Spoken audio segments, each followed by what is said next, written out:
Welcome to everyone.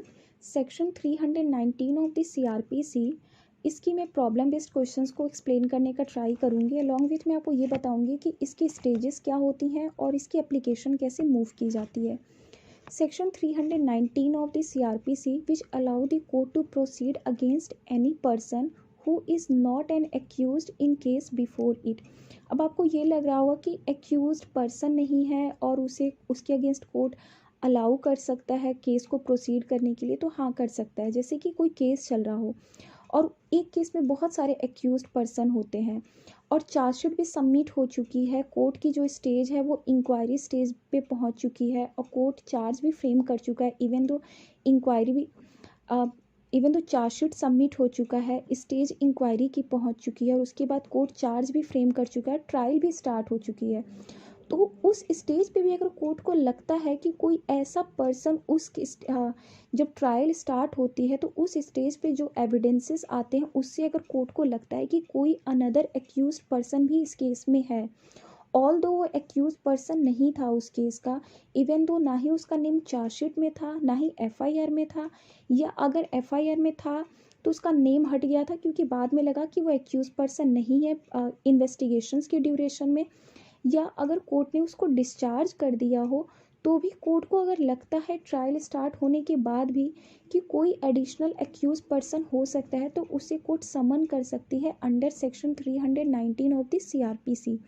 तो क्या court direct section 319 में किसी भी एक्यूज पर्सन को डायरेक्ट कर देगी और उसके अगेंस्ट प्रोसीड कर देगी? नहीं, इसके लिए आपको कुछ सेक्शन को साथ में पढ़ना होगा और इसको आप जब इंटरलिंक्ड कीजिएगा और इस सेक्शन को जब पढ़िएगा तो आपको क्लियर होगा कि हाँ, कोर्ट जब सेक्शन 319 में जब एक्सेप्ट करती है कि वो एडिशनल एक्यूज पर्सन को समन करने वाली, ऑल दो वो एक्यूज पर्सन नहीं था बट कोर्ट को लगता है ट्रायल के बाद कि वो एक्यूज पर्सन उस केस का बन सकता है, इवन इंक्वायरी स्टेजेस पे भी, तो कोर्ट उसे समन्ड कर सकती है।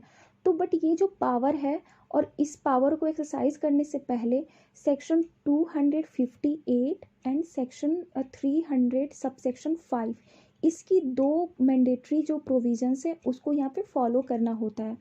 तो सबसे पहले आते हैं सेक्शन 300 सबसेक्शन 5।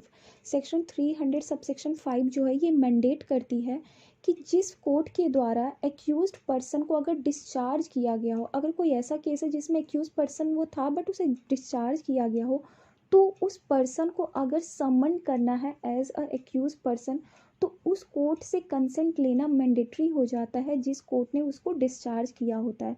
तो ये सेक्शन 300 सबसेक्शन 5 में बोला गया है और सेक्शन 300 सबसेक्शन 5 में मेंशन किया गया है कि कौन से कोर्ट में डिस्चार्ज किया गया है। तो उस कोर्ट का नाम भी यहाँ पे दिया हुआ है कि when a person has been discharge under section 258 shall not be tried again for the same offence except the consent of the court. उस पर्सन को जिस कोर्ट ने डिस्चार्ज किया है, कौन से सेक्शन में, सेक्शन 258, उनके कंसेंट लिए बिना उसके अगेंस्ट क्या नहीं कर सकते, ट्रायल नहीं कर सकते, केस को फिर से ट्रायल नहीं कर सकते। तो आप आइएगा सेक्शन 258 में। जब सेक्शन 258 को जब रीड कीजिएगा तो power to stop proceeding in certain cases, तो उसमें बताया हुआ है कि अगर समन केसेस है और उसे कंप्लेन बेस्ड केस है तो magistrate of the first class, तो उसमें पूरा बताया हुआ है कि कौन से मजिस्ट्रेट के द्वारा, जिन मजिस्ट्रेट ने एक्यूज पर्सन को रिलीज किया है उस एक्यूज पर्सन की यहाँ पे कंसेंट लेनी मैंडेटरी हो जाती है अकॉर्डिंग टू सेक्शन 300 सबसेक्शन 5। फिर आते हैं एक अनदर सेक्शन पे जो ऑलरेडी मैंडेटरी है, उसको भी साथ में पढ़ना होगा, वो है section 398 of the CrPC. Section 398 एक ऐसा प्रोविज़न है जिसमें फर्दर इंक्वायरी की बात होती है। अगर कोई केस है जो कि रिवीजन पे गया है और कोर्ट को ऐसा लगता है, रिवीजन पे क्यों गया है वो आपको भी क्लियर हो जाएगा। सेक्शन 398 जो है वो फर्दर इंक्वायरी की बात करती है और अगर कोई केस है जो कि रिवीजन पे गया है तो आप आते हैं, अब आप आइए सेक्शन 398 पे। सेक्शन 398 जो है वो पावर देती है, पावर टू ऑर्डर इंक्वायरी की बात हो रही है। और जब आप इस प्रोविज़न को पढ़िएगा तो आपको क्लियर होगा कि यहाँ पे high court and court of session direct करती है चीफ जुडिशियल मजिस्ट्रेट को, या chief judicial magistrate by himself क्या करती है, अगर कोई इंक्वायरी है किसके रिगार्डिंग इंक्वायरी करेगी? अगर कोई कंप्लेंट को रिजेक्ट कर डिसमिस कर दिया गया हो, कौन से सेक्शन में डिसमिस किया जाता है? Under section 203 of the CrPC. अगर सेक्शन 203 ऑफ द सीआरपीसी में डिसमिसल ऑफ द कंप्लेंट हुआ है, उस पर इंक्वायरी होल्ड करेगी। और सब सेक्शन 4 ऑफ सेक्शन 204, ये कब डिसमिसल होता है? Process fee not paid. जब प्रोसेस फी पेड नहीं होता है तभी भी कोर्ट क्या कर देती है? डिसमिस कर देती है कंप्लेंट को। तो इन दो स्टेजेस, अगर डिसमिसल ऑफ द कंप्लेंट हुआ है और डिसमिसल ऑफ द कंप्लेंट एक हुआ है प्रोसेस फी को पेड नहीं होने के बाद, नहीं होने के कारण, तो इन दो सेक्शन 203 और सेक्शन 203 और सब सेक्शन 4 ऑफ सेक्शन 204, इसमें इंक्वायरी होल्ड की जाती है। और अगर कोर्ट को जब कोई पर्सन, ऑब्वियसली बात है, जिसका रिवीजन रिजेक्ट हो जाएगा, जिसका कंप्लेंट डिसमिस हो जाएगा, जिस भी कंप्लेनेंट ने कंप्लेंट फाइल किया हो, और अगर उसका कंप्लेंट डिसमिस हो जाता है तो वो रिवीजन के पास तो जाएगा ना, कोर्ट ऑफ सेशन के पास और हाई कोर्ट के पास। तब हाई कोर्ट और कोर्ट ऑफ सेशन जो है उस रिविजनल जुरिडिक्शन में क्या करती है? इंक्वायरी होल्ड करने की बात करती है, पावर टू ऑर्डर इंक्वायरी। और कौन से सेक्शन में है वो? Section 398 of the CrPC. और जब आप सेक्शन 398 ऑफ सीआरपीसी को पढ़िएगा तो उसमें क्लियर होता है फर्दर इंक्वायरी कौन से केसेस में होंगी। एक है सेक्शन 203 और एक है सेक्शन 204 सबसेक्शन 4, जिसमें एक में डिसमिसल ऑफ द कंप्लेंट होता है और एक में डिसमिसल ऑफ द कंप्लेंट क्यों होता है? क्योंकि प्रोसेस फी फाइल नहीं की जाती है। और तब इसके बाद अगर इंक्वायरी करने के बाद अगर कोर्ट को लगता है कि जिन एक्यूज पर्सन को भी डिस्चार्ज कर दिया गया उन्हें भी समन किया जा सकता है, तो भी कोर्ट समन करती है under section 319 of the CrPC. क्योंकि आपको क्लियर हो रहा होगा कि जब कंप्लेंट फाइल किया गया होगा और डिसमिसल ऑफ द कंप्लेंट हुआ होगा अंडर सेक्शन 203 में, तो उसमें कोई तो एक्यूज पर्सन रहा होगा ना, तो उस भी एक्यूज पर्सन का तो डिस्चार्ज हो गया होगा। और जब सेक्शन 204 सब सेक्शन 4 में भी जब एक्यूज पर्सन को, जब उस कंप्लेंट को रिजेक्ट कर दिया गया होगा on the ground that the not paying of the process fee, तो भी वहाँ पे एक्यूज पर्सन रहा होगा दोनों ही केसेस में। तो वहाँ पे भी अगर डिस्चार्ज हुआ है तो कोर्ट फर्दर इंक्वायरी के लिए डायरेक्ट करती है। और तब वहाँ पे फर्दर इंक्वायरी के बाद इस चीज़ को फाइंड आउट किया जाता है कि क्या ये केस कंप्लेंट केस बनता है या नहीं। और तब कोर्ट अगेन उस एक्यूज पर्सन, जो उसमें एक्यूज पर्सन थे, उन्हें एज अ चार्ज में लेती है on the exercising of the power under section 319 of the CrPC. I hope आपको इस वीडियो के थ्रू सेक्शन 319 का पूरा प्रोसीजर पता चला हो और ये पता चला हो कि एडिशनल एक्यूज्ड पर्सन को कोर्ट कैसे समन करती है सेक्शन 319 में। और सेक्शन 319 को हमेशा section 258 read with section 300 sub section 5 and section 398 को पढ़िएगा।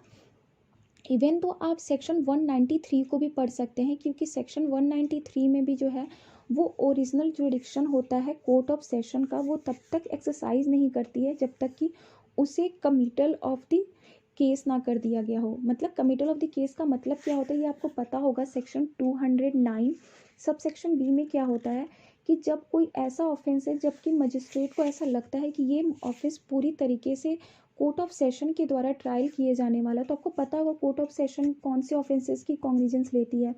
तो उससे पहले वो इंक्वायरी करती है उस केस से रिगार्डिंग, और तब पूरा का पूरा केस सबमिट कर देती है committal to the court of the session. तब कोर्ट ऑफ सेशन उस केस में कॉग्निजेंस लेती है। और तब अगर कोर्ट ऑफ सेशन को अंडर सेक्शन 193 में जब कोर्ट ऑफ सेशन अपने पावर को एक्सरसाइज करती है, और अगर तब कोर्ट ऑफ सेशन को लगता है कि कोई और एक्यूज पर्सन को ऐड किया जा सकता है, तब कोर्ट ऑफ सेशन 193 में करती है, उससे पहले नहीं करेगी। वो क्या होता है, मैं आपको एग्जांपल देती हूँ। कोई ऐसा केस है जो कि कोर्ट ऑफ सेशन के द्वारा एक्सरसाइज किए जाने वाला है पूरी तरीके से, बट अभी तक कोर्ट ऑफ सेशन को उस केस को कमिट नहीं किया गया है मजिस्ट्रेट के द्वारा, क्योंकि उससे पहले मजिस्ट्रेट कुछ इंक्वायरी होल्ड करती है, जैसे कि एक्यूज्ड पर्सन को चार्जशीट सबमिट करना, ये सारी चीज़ें होती हैं। 207 208 की फॉर्मेलिटी को कंप्लीट करती है वहाँ पे मजिस्ट्रेट। और उससे पहले कोई पर्सन मूव कर देता है कोर्ट ऑफ सेशन के पास ये एप्लीकेशन की एडिशनल एक्यूज पर्सन को भी ऐड किया जाना है इस केस में, बट कोर्ट ऑफ सेशन तब तक इस पावर को एक्सरसाइज नहीं करती है जब तक कि उसके पास कमिटल टू द केस ना कर दिया जाए। आई होप आपको इस वीडियो के थ्रू सेक्शन 319 की प्रोविजंस का पता चला हो। एंड हाँ, मैं सुप्रीम कोर्ट की अभी लेटेस्ट जजमेंट 2022 में ही आई है, I think December first week में आई है, या हाँ दिसंबर लास्ट वीक में आई है, सॉरी 2021 की। सेक्शन 319 पे एक और लैंडमार्क जजमेंट है जिसमें सुप्रीम कोर्ट ने बहुत कुछ गाइडलाइंस दिया है, उसे मैं एक्सप्लेन करने का ट्राई करूँगी। बट ये आप सारे स्टेजेस को क्लियर कीजिएगा, आपको बहुत क्लियरिटी मिलेगी सेक्शन 319 के प्रोसीजर से रिगार्डिंग। और इन सेक्शन को आप क्या कर सकते हैं, क्योंकि मैं ऐसे ही रिकॉल करती हूँ सेक्शन को, जब भी मैंने कोई प्रोविज़न पढ़ा मैं ट्राई करती हूँ कि मैं जितना हो सके उस सेक्शन के इंटरलिंक्ड प्रोविजंस को रिकॉल कर पाऊँ। तो आप एक माइंड मैप बना सकते हैं कि एक नॉर्मल सा एक A4 शीट लीजिए, सेक्शन 319 को लिखिए और ऐसे प्रॉब्लम बेस्ड क्वेश्चंस को वहाँ पे अपने आप से ट्राई कीजिए सॉल्व करने का। कोई ऐसा केस आ रहा है जिसमें एडिशनल एक्यूज पर्सन को ऐड करना है, उसके प्रोसीजर क्या होंगे, कौन से सेक्शन में जाएंगे, कैसे कोर्ट इसको डायरेक्ट रिकोर्स में लेती है, कोर्ट ऑफ सेशन या नहीं। तो आप 193 को देखिए, या अगर आप सेक्शन 319 को इंटरलिंक जो कर रहे हैं एडिशनल एक्यूज पर्सन के लिए, तो section 258 read with section 300 sub section 5 and section 398 इसके प्रोविज़न को देखिए। जब आप सेक्शन 398 को देखेंगे तो उसके साथ आपको section 203 and section 204 sub section 4 को भी देखना होगा। मीन्स क्या है, मेरा कहने का मतलब क्या है कि एक प्रोविज़न्स को पढ़ने के साथ साथ आप बहुत सारे प्रोविज़न्स को एक साथ पढ़ पाइएगा, जिससे आपको बहुत ही ज़्यादा मतलब क्लियरिटी मिलेगी हर एक प्रोविज़न की एप्लीकेशन की। Thank you very much.